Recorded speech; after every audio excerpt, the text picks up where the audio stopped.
for your salvation.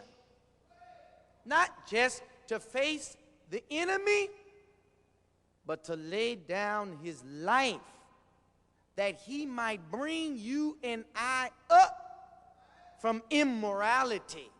Bring us up out of the darkness of ignorance.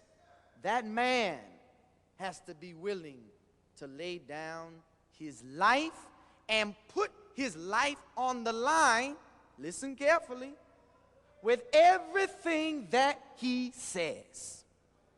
Now listen to me good. When you judge your leadership today, in Brother Farrakhan, you have a man like his father and teacher before him, the Honorable Elijah Muhammad, and my big brother Jabir Muhammad is here. He can bear witness. He said, if you could find one word that he taught or wrote that was untrue, he would pay you $10,000. Huh? That's leadership. In other words, those that stand before you as leaders, we don't have, or we can't waste your time, play with your minds. We have to have bold, uncompromising leadership. Are you ready to receive that kind of leader today? That kind of teacher today? Are you ready to embrace the message that will improve the quality of your life, raise your standard of living, and cause you to enter into favor? I understand now that our great leader, our great teacher, our big brother and our big friend is in the house. Our great mother of the faith has just entered into the sanctuary, Mother Khadija Farrakhan, and that can only mean that her husband is here. Are you ready to receive the Honorable Minister Louis Farrakhan, our brother, our friend, our great leader and teacher for these troubled times in which we live? Are you ready to receive the Honorable Minister Louis Farrakhan? Help me, Mos Mariam. Help me, Chicago, to receive the Honorable Minister Louis Farrakhan. Allahu Akbar. Allahu Akbar. Allahu Akbar. All praise is due to Allah for the Honorable Minister Louis Farrakhan. He's going to come through those doors. I'm ready, you're ready, we're ready to embrace our brother, to embrace the message, to accept the will of Allah, to put the yoke on our shoulders where the burden is light and the yoke is easy. All praise is due to Allah. Don't worry, keep your applause going. Here he is. Here he is, the Honorable Minister Louis Farrakhan. Allahu Akbar. Allahu Akbar. Allahu Akbar. Allahu Akbar. Allahu Akbar. Takbir. Takbir. Takbir.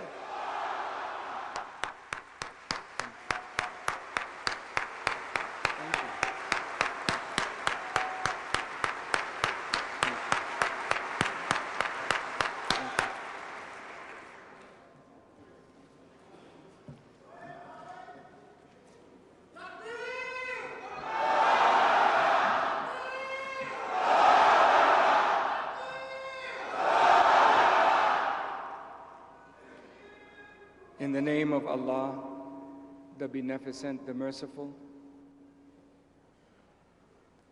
we give him praise and thanks for his mercy to the human family in the form of divine guidance, revealing more and more of himself and his nature through the mouth and revelation of himself to his prophets and messengers. We thank him for Musa, or Moses, and the Torah.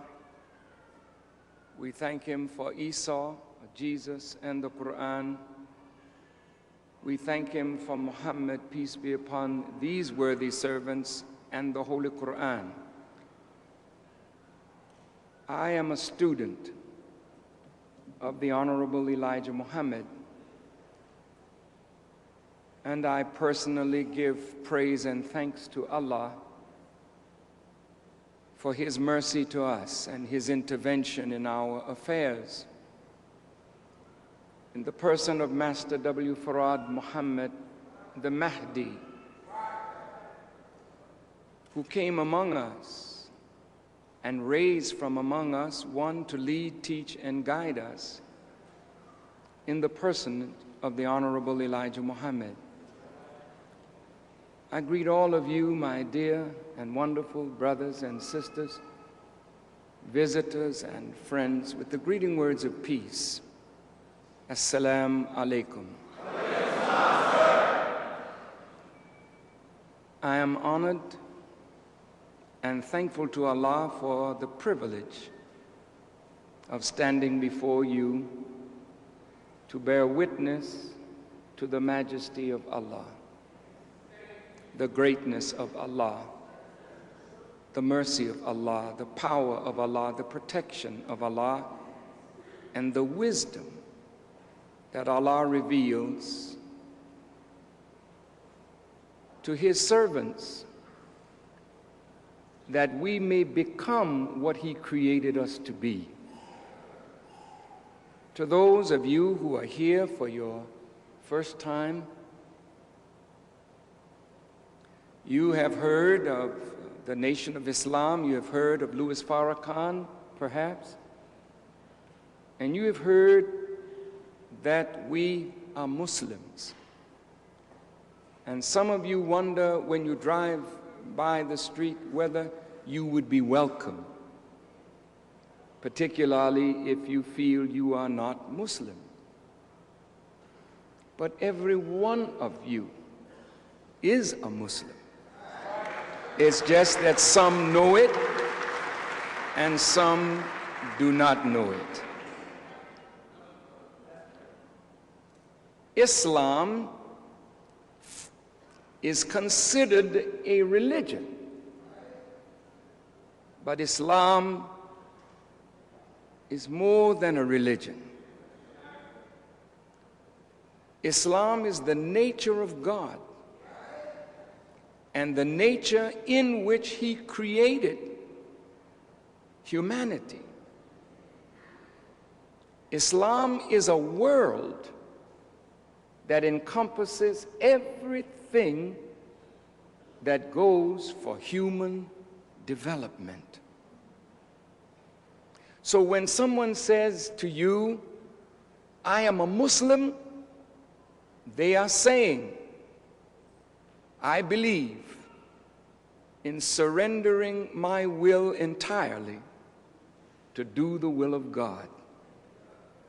That is not a bad name. That is the most noble name or title that one could have. Some of us want to be big shots, and that's natural, I guess. Imagine to be president. Imagine to be king. Imagine to be emperor. Imagine to be foreign minister or minister of state. These are great titles. But I never read in the Holy Quran where it says, die not unless you die the death of a president. Die not unless you die the death of a king or an emperor or a minister or an imam. The Quran says, die not unless you die the death of a Muslim. So the greatest title that any human being could have is the title of Muslim. And Muslim is not a title as such, it is an indication of the nature in which God created you. So when I say I'm a Muslim, I'm not following an Arab religion. Although Islam in its present form came to the world through Prophet Muhammad ibn Abdullah, peace be upon him, and through that nation that is called Arabia, but it was not in the Prophet's mind as Arabia. What was in the Prophet's mind was what was the answer and fulfillment of the prayer of Abraham. When Abraham and Ishmael rebuilt the foundation of the house, Al-Haram, the Kaaba, the sacred house, Al-Bayt Allah, the house of Allah, the most ancient house of worship to be found anywhere on the earth. Abraham and Ishmael rebuilt the foundation of that house, and when they finished, they made a prayer to Allah, and they asked Allah to accept their work and make them Muslims and raise from among their offspring a nation of Muslims. So when the Holy Prophet, peace be upon him, came into the world and received the final revelation that would come to the world, that would lead us all the way up to and through the judgment of the world, the Quran, Prophet Muhammad never considered any other nation but a nation of Muslims, human beings from whatever race, whatever tribe, whatever color, whatever ethnic origin. That was secondary. This nation would be a nation of human beings bound by their belief in the oneness of God, their belief in all of his prophets, making no distinction with any of them, belief in all of the revelations that he ever sent into the world through his prophets, and the final revelation, which is Quran. And based on this belief in the judgment of the world, the hereafter, the angels, principles of action, prayer, charity,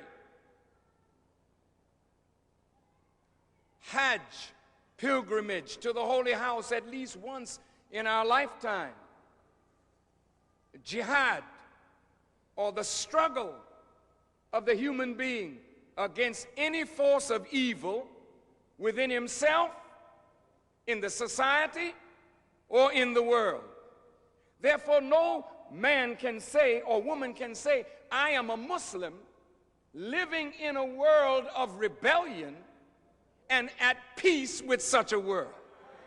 If you say you are Muslim and you are at peace with a world that is in abject or diametric disobedience to God, then you are not a Muslim. You have compromised your faith for peace with those who are the enemies of God.